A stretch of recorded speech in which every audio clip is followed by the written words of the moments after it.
పరిష్కారం అనుకుంటున్నారు వీళ్ళు అన్నట్టు. అదే అంతేగాని తామున్నప్పుడు ఎప్పుడు చేయలేదు కదా.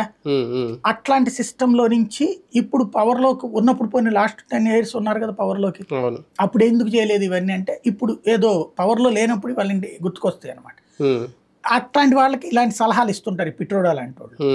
అంటే తనకు ఒక ఐడియా వచ్చింది రాహుల్ గాంధీ, ఓకే ఇట్లా చేసే అబ్బాయి అని చెప్తున్నాడు అనమాట.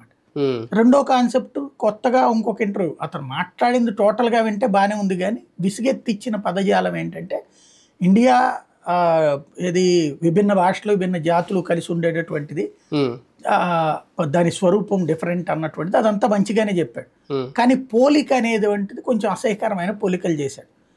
ఆఫ్రికా ఖండంలో కలర్స్ లాగా సౌత్ ఇండియన్స్ ఉంటారు, చైనా వాళ్ళలాగా ఈశాన్య రాష్ట్రాల వాళ్ళు ఉంటారు లాంటిది.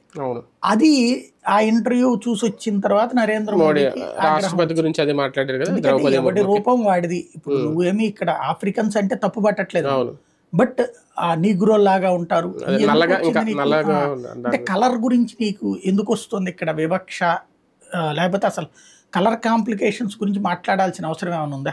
అదే కదా పోలికలు ఇవన్నీ కూడా.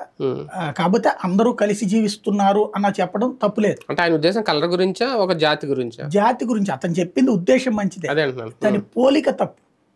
అంటే ఇలాగ భిన్న జాతులు